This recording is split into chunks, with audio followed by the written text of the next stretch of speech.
அமித்ஷா அவர்கள் சென்னைக்கு வந்தார்கள். சென்னைக்கு வந்தார்கள். ஒரு பக்கம் மாநில கட்சி தேர்தல், ஒரு பக்கம் அண்ணா திராவிட முன்னேற்ற கழகத்துடைய பொதுச் செயலாளர் முன்னாள் முதலமைச்சரான இபிஎஸ் அவர்கள் சந்தித்து பேசுகிறார்கள். 3 மணிக்கு வருவார்கள் என்று சொல்கிறார்கள். நேரடியாக உட்கார்ந்து அவர்கள் என்ன பேசினார், என்ன நடந்தது யாருக்கும் தெரியாது. ஆனால் இருவரும் உட்கார்ந்து வந்தால் இருவரும் தலைவர்கள் மத்திய உள்துறை அமைச்சர் வந்தார்கள். ஆனால் இபிஎஸ் வந்தார்கள். மேலே போனால் எல்லா பத்திரிகையும் இருக்கிறார். ஆனால் எல்லா பத்திரிகையும் இருந்து என்ன பேசப்படாமல் கேட்டவர்களுடைய தேசிய ஜனநாயக கட்சி அனைத்து அண்ணா திராவிட முன்னேற்ற கழகத்தோட கூட்டணி ஏற்படுத்துகிறது என்று சொன்ன உடனேயே நடத்தி உள்ள ஆட்சிக்கு அது கடைசி மணி அடிக்கிறது போல ஒரு எண்ணம் வந்து காத்தியாயர்கள் கூட்டத்தில் பேசியது போல மிகப்பெரிய மாற்றம். ஆளுங்கட்சி தலைவர்கள் மிகப்பெரிய மாற்றம். இன்றைக்கு முதலமைச்சர் சொல்கிறார், அமித்ஷா இல்ல எந்த சாதத்தால் முடியாது, எந்த சாதத்தால் முடியாது, முடியாத காரியங்கள் கிடையாது. ஹரியானாவில் அந்த சார் போனார், வெற்றி பெற்று அதிக ஆட்சி அமைக்கிறது. மகாராஷ்டிரா மாநிலத்திற்கு அந்த சார் போனார், வெற்றி பெற்று கட்சி அந்த பணி அங்கு ஆட்சி நடந்து கொண்டிருக்கிறது. அமித்ஷா அந்த போனார், ஆட்சி மாற்றம் வந்தது. அமித்ஷா இங்கேயும் வந்திருக்கிறார், ஆட்சி யாருக்கு எந்த விதமான சந்தேகம் அவருடைய ஆடு இருந்தாலும் யாருக்கும் புரியாது. குஜராத்ல இருந்து 2 பேர் இன்னைக்கு உலகத்தையே கண்ண கருவருக்கு ஆடிட்டு இருக்கிறாங்க. குஜராத்ல மோடி அவர்களும் அமித்ஷாவர்களும் இவங்க 2 பேரை கேட்டாலே எல்லாருமே ஒரு மண் நடந்ததா இருக்காங்க.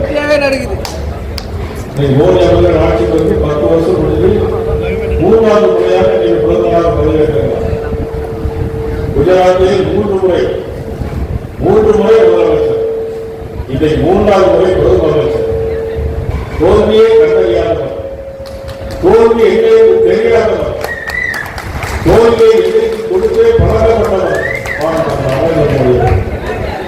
இன்றைக்கு 2 பேருடைய கவனமும் இன்றைக்கு தமிழகத்தினுடைய பக்கம் திரும்பி இருக்கிறது. நான் ஏதோ சாதாரணமாக உங்களை உற்சாகப்படுத்துவது என்பதற்காக சொல்லணும். இன்னைக்கு அண்ணாதிமுக கூட்டணி இன்னும் தேசிய ஜனநாயகத்தில் எத்தனை கட்சிகள் இருந்தாலும் எல்லோரும் ஒன்று சேர்ந்து நோக்கம், இலக்கு, லட்சியம் ஒரு ஆட்சி மாற்றம் வேண்டும் என்பதற்காகத்தான் இந்த கூட்டணி உருவாக வேண்டும் என்பதற்காக இங்கே பத்திரிகை என்பதில் இருக்கிறார்கள். குறித்து வைத்துக் கொள்ளுங்கள், 2026 உறுதியாக ஆட்சி மாற்றம் வருவது உறுதி. யாராலும் மாற்றம்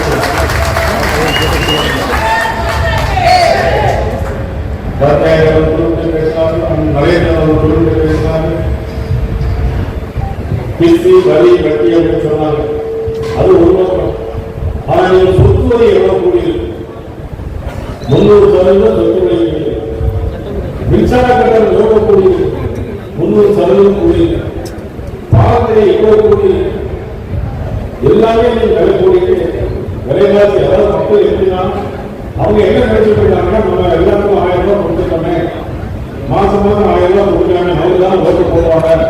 இன்னும் தேர்தலுக்கு எல்லாம் கூட்டி கூட கொடுக்கலாமே, அவங்க தான் ஓட்டு போடணும். ஆனா தமிழகத்தில் எத்தனையோ உதவிகளை செஞ்சு அதுக்கான முடிவுகள் எத்தனையோ ஆட்சிகள் இழந்து வர வரலாறு தமிழகத்தில் இருக்கிறோம். ஆனால் இன்னைக்கு தமிழகத்தில் பாரதிய ஜனதா கட்சியுடைய தொண்டர்கள் மத்தியில் ஏற்பட்ட எழுச்சி மிகப்பெரிய ஒரு எழுச்சி இருக்கிறது. நான் உணர்வேன். எத்தனை துன்பங்கள், எத்தனை இன்னல்கள் வந்தாலும் நீங்கள் தைரியமாக இதை பேசுகிறாங்க.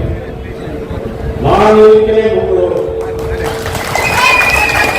பாரதிய ஜனதா கட்சியுடைய தொண்டன் ஒரு சாலையை அடிபட்டால் அது என்னுடைய கண்ணில் ஏற்பட்ட அடிப்போடு நான் உணர்வோடு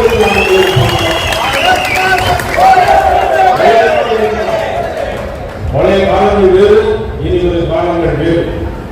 இனி வருகின்ற காலம் அது பாரதிய ஜனதா கட்சியுடைய காலம், தேசிய ஜனநாயக கட்சி கூட்டணியுடைய காலம். இன்னைக்கு அண்ணன் ஓபிஎஸ் அவர்கள், அமித்ஷா அவர்கள் எடுக்கிற முடிவு என்பது சாதாரண முடிவாக மிகப்பெரிய அரசியல் மாற்றம் வரப்போகிறது. இன்னும் 1 மாத காலம் கழித்து அமித்ஷா அவர்கள் மீண்டும் தமிழகத்தில் வரலாற்று அப்போது என்ன மாற்றம் நடைபெற போகிறது நீங்கள் அதில் தெரிந்துள்ளா? அது ரட்சாக்காரத்தான் இன்றைக்கு திருவண்ணாமலையில் இவ்வளவு பெரிய வரவேற்பும் கூட்டங்கள் வந்திருக்கிறது என்பதை நான் உணர்வேன். இந்த வரவேற்பை நான் வரவேன். நீங்கள் தைரியமாக இருக்கிறார். வருகின்ற காலத்தில் நிச்சயமாக ஆட்சி மாற்றத்தில் பாரதிய ஜனதா கட்சி முக்கிய பங்கெடுத்திருக்கிறது. ஏற்கனவே 4 பேர்கள் இருக்கிறோம். இது எத்தனை பேர்கள் சொன்னால் அதிகப்படியான சட்டமன்ற உறுப்பினர்கள் அண்ணாவோட முன்னேற்றங்களோடு சேர்த்து அதிகப்படியான சட்டமன்ற உறுப்பினர்கள் சட்டமன்றத்தில் நுழைவார்கள். ஆட்சி மாற்றம் வரும். முதலமைச்சராக வீட்டில் வருவார்கள் என்பதை இந்த நேரத்தில் நான் தெரிவித்து ஒன்றே ஒன்று பாரதிய ஜனதா கட்சியில் சொன்னார்கள்.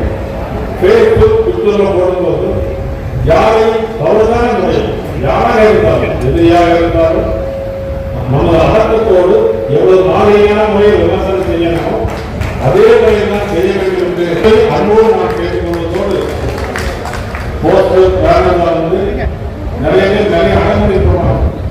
மொத்த கட்சியில யார் வேணாலும் எந்த அடமுறையும் போடுறது தமிழே சென்றவிலே எப்படி வேணாலும் நம்ம கட்சியில நமக்கு எல்லாம் ஒரே அடைமுறை போட்டு பேசக்கூடிய யார் அப்படின்னா அது பாரத நரேந்திர மோடி மட்டும்தான் இந்த அடைமுறையை தான் போடணும்.